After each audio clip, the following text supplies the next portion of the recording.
Здравейте, приятели, и добре дошли в канала. Днес ще говоря за една тема, която без преувеличение ще засегне всеки пенсионер в България и може да обърне живота му наопаки. Не става въпрос за слухове или догадки, а за реални промени, които влизат в сила съвсем скоро, още през май месец. Тази информация е не просто важна, тя е критично важна за вашето финансово благополучие и за бъдещето на вашите близки. Моля, останете до края, защото ще ви дам не само информация за проблема, но и конкретни стъпки какво да направите, за да защитите себе си. Преди да започнем обаче, едно бързо действие, натиснете бутона "Харесва ми" под това видео, ако смятате, че информацията е полезна, и най-важното, абонирайте се за канала. Така няма да пропускате нито едно от важните ми видеа, които пряко засягат вашия живот и вашите финанси. А сега към темата. В продължение на години много от нашите пенсионери живееха по определени, макар и понякога трудни, но все пак установени правила. Получаваха своята пенсия, която често бе допълвана от различни социални помощи за отопление, за храна, за лекарства или от минимални допълнителни доходи, които не се считаха за значителни и не оказваха пряко влияние върху размера на основната пенсия или върху правото на социални добавки. Системата, макар и несъвършена, имаше своите пропуски, които позволяваха на хората да се справят, да закърпват бюджета си, дори и да имаха някакъв минимален допълнителен приход. Било то от отдаване под наем на малка стая, от сезонна работа в градината или от помощ от близки. Тези доходи често не бяха официално декларирани или просто не влизаха в обсега на строг контрол при отпускането на социални помощи. Основният фокус беше върху трудовия стаж и осигурителните вноски. Ако пенсията ви беше минимална, имахте право на определени добавки, стига да не сте имали официален втори трудов договор на пълен работен ден, който да ви осигурява значителен доход. Животът си вървеше по своя коловоз, сега обаче нещата се променят драстично. В сила влизат поредица от изменения и допълнения, условно наречени от мнозина страшния закон, които имат за цел да затегнат контрола върху всички видове доходи на пенсионерите. Тези промени, макар и представени като мерки за справедливост и елиминиране на злоупотребите, всъщност ще ударят най-силно най-уязвимите, онези, които вече едва свързват двата края. От май месец нататък животът на голяма част от пенсионерите няма да бъде същият. Основната промяна се състои в това, че държавата вече ще следи много по-стриктно и комплексно всички източници на доходи, които постъпват във вашето домакинство или лично при вас.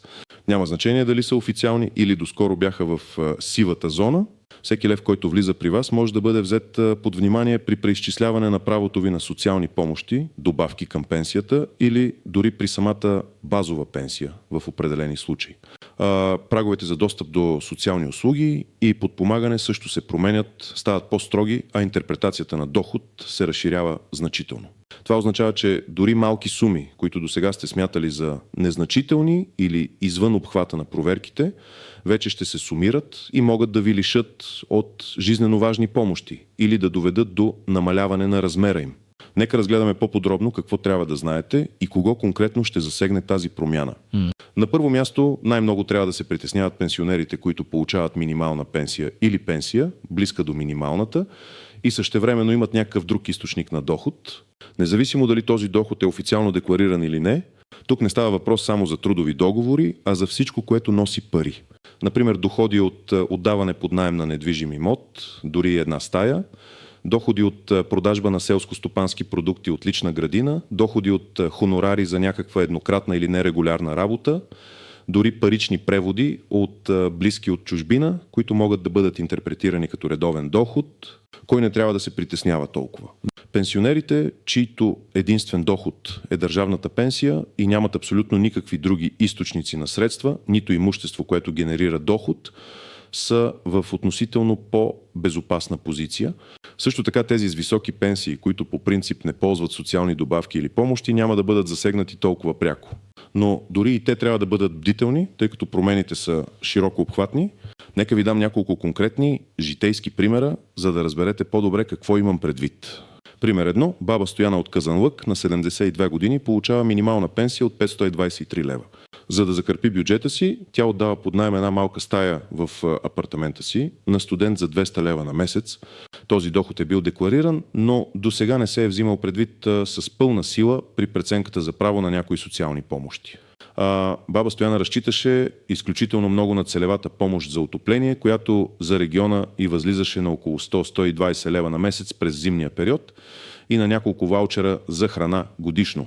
Според новите правила обаче, нейният общ месечен доход вече се изчислява като 523 лева пенсия плюс 200 лева наем, 623 лева. Новите прагове за достъп до енергийни помощи и ваучери са затегнати, като вече дори тези 200 лева допълнителен доход могат да я извадят от групата на хората, имащи право на такива помощи. Да приемем, че новия праг за енергийна помощ е фиксиран на 650 лева на човек от домакинството. Нейните 723 лева я поставят на този праг. В резултат баба Стояна губи енергийната помощ от 100-120 лева и ваучерите за храна. Това означава, че въпреки допълнителния доход от наема, който е почти напълно изяден от високите цени на храната и лекарствата, тя се лишава от критична подкрепа.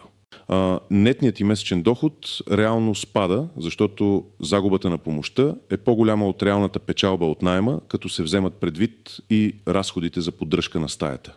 Тя буквално остава без възможност да си плаща тока и парното през зимата. Пример 2. Дядо Петър от Варна на 68 години е пенсионер с пенсия 500 лева.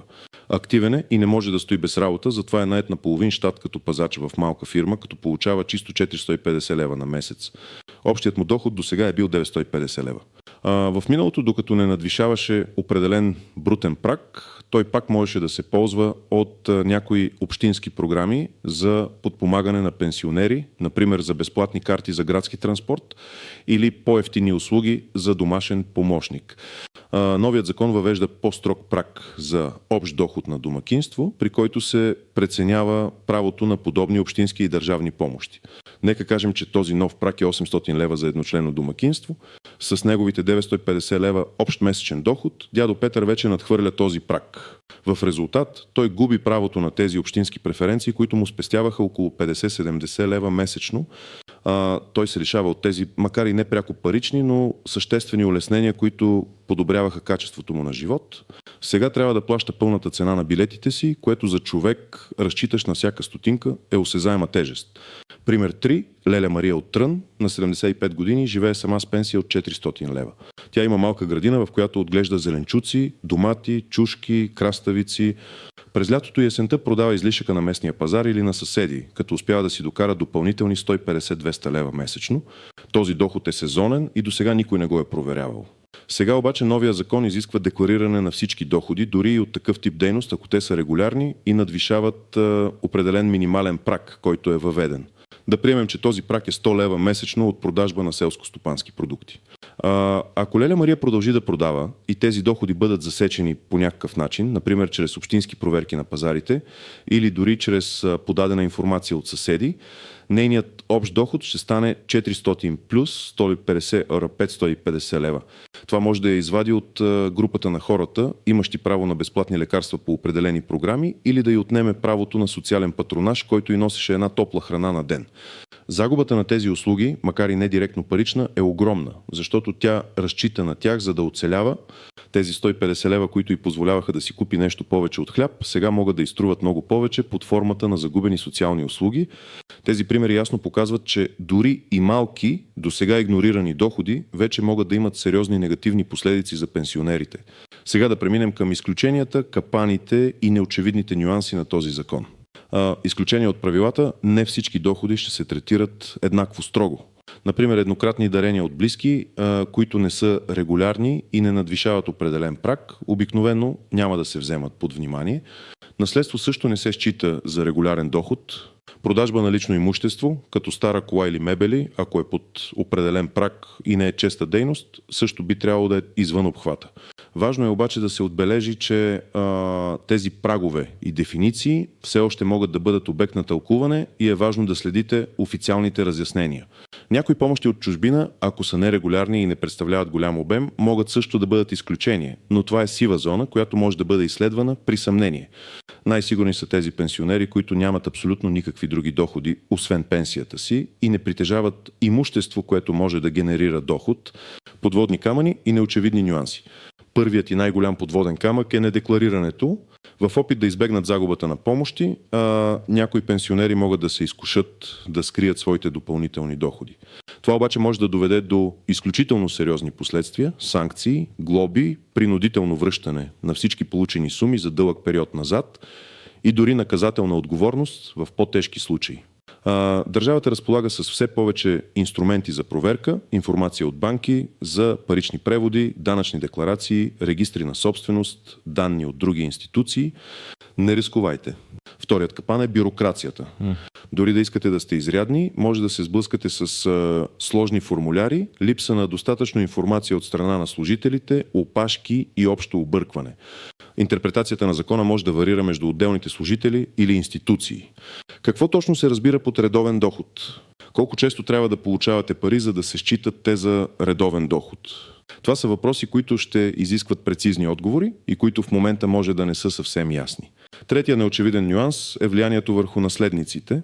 Ако пенсионер е получавал неправомерно социални помощи или добавки в резултат на недекларирани доходи, държавата може да си търси тези суми от неговите наследници след смъртта му. Това е нещо, което малцина обмислят, но което може да доведе до големи проблеми за близките. Четвъртият нюанс са банковите практики. Възможно е банките да бъдат задължени да подават по-често и по-детайлна информация за транзакциите по сметките на пенсионери, особено при редовни преводи или по-големи суми. Вашите банкови извлечения могат да се превърнат в обект на по-внимателно проучване. Пети нюанс – как законът засяга пенсионери, които живеят в чужбина, но получават българска пенсия. Тези промени може да се отразят и на тях, особено ако имат доходи в чужбина, които вече трябва да се декларират и да влизат в общия доход при преценката за право на определени български добавки или помощи. Взаимодействието между националните законодателства може да усложни ситуацията. Сега, след като разбрахме колко сериозна е ситуацията, е време да поговорим за най-важното – какво да предприемете. Не изпадайте в паника, но действайте незабавно и организирано. Ето вашите конкретни стъпки. Прочете официалния текст на закона. Първата и най-важна стъпка е да се запознаете с точния текст на измененията и допълненията към Кодекса за социално осигуряване или съответната наредба, която регламентира новите правила за доходите при отпускане на социални помощи. Тази информация е достъпна на сайта на Народното събрание, на Министерство на труда и социалната политика и на Агенцията за социално подпомагане. Търсете актуални промени, влизащи в сила през май месец. Обърнете особено внимание на дефинициите за доход, домакинство и новите прагове. Направете пълен опис на всички свои доходи и имущество. Седнете и запишете абсолютно всички свои доходи. Не пропускайте нищо. Пенсия, размер и вид, доходи от трудови договори, дори и на половин щат. Доходи от граждански договори или хонорари. Доходи от отдаване под наем на имоти, стаи и гаражи. Доходи от продажба на селско-стопански продукти. Доходи от наеми на земеделски земи. Регулярни парични преводи от близки от България или чужбина, особено ако са по банков път. Доходи от лихви по банкови депозити, ако са значителни. Притежавано имущество, което може да генерира доход, втори апартамент, земеделска земя, акции, дялове в фирми. Всякакви други средства, които редовно постъпват във вашето домакинство. Бъдете максимално честни със себе си. Съберете всички необходими документи. За всеки вид доход трябва да имате подкрепящ документ. Лична карта и документ за пенсия. Трудови договори и удостоверения от работодател за получени суми. Граждански договори и приемо-предавателни протоколи, фактури. Договори за наем. Банкови извлечения за последните 6 или 12 месеца, показващи всички постъпления. Документи за собственост на имоти, земеделски земи и други активи. Всички други документи, които доказват произхода и размера на вашите средства. Посетете Националния осигурителен институт, НОИ или Агенцията за социално подпомагане, АСП. Не се колебайте. Запишете си час или просто отидете в най-близкото териториално поделение на НОИ или АСП. Обяснете своята конкретна ситуация и представете събраните документи. Поискайте конкретна консултация относно това как новите правила ще се отразят на вашата пенсия, на правото ви на социални помощи и добавки. Задайте въпроси за новите прагове, за това как се тълкуват различните видове доходи и дали е необходимо да подадете нова декларация. Подайте декларация за допълнителни доходи, ако е необходимо. Много е вероятно да се наложи да подадете нова декларация за доходите си по нов образец. Сроковете за това обикновено са кратки след влизане в сила на такъв закон. Не чакайте последния момент. Ако получите указания, че е нужно да подадете такава декларация, направете го веднага. Попитайте в новия АСП за актуален образец на декларацията. Попълнете я внимателно и приложете всички необходими документи. Поискайте входящ номер и копия за себе си. 6. Консултирайте се с юрист или счетоводител. Ако случаят ви е сложен, ако имате много източници на доходи или не сте сигурни как да попълните документите, не се колебайте да потърсите професионална помощ. Един добър юрист или счетоводител може да ви спести много главоболия и финансови загуби. Дори една консултация може да бъде безценна. Не забравяйте, че целта е да бъдете максимално информирани и подготвени. Не се страхувайте да питате и да търсите информация. Вашето финансово бъдеще зависи от това. В заключение, приятели, ясно е, че предстоят трудни времена за много пенсионери. Този страшен закон променя правилата на играта и налага нови, по-строги изисквания. Живота наистина няма да е като преди за мнозина, но не всичко е загубено, ако действате разумно и на време. Бъдете информирани, бъдете бдителни и предприемете нужните стъпки, за да защитите себе си и своите близки. Напишете в коментарите какво мислите за тези промени и как смятате, че ще се отразят на вас или на вашите родители и баби и дядовци. Вашето мнение е важно. Отново, ако видеото ви е било полезно, моля, харесайте го, споделете го с приятели и семейство, които също трябва да чуят тази информация, и се абонирайте за канала, за да не пропускате бъдещи важни актуализации. Благодаря ви, че бяхте с мен. Бъдете здрави и до скоро!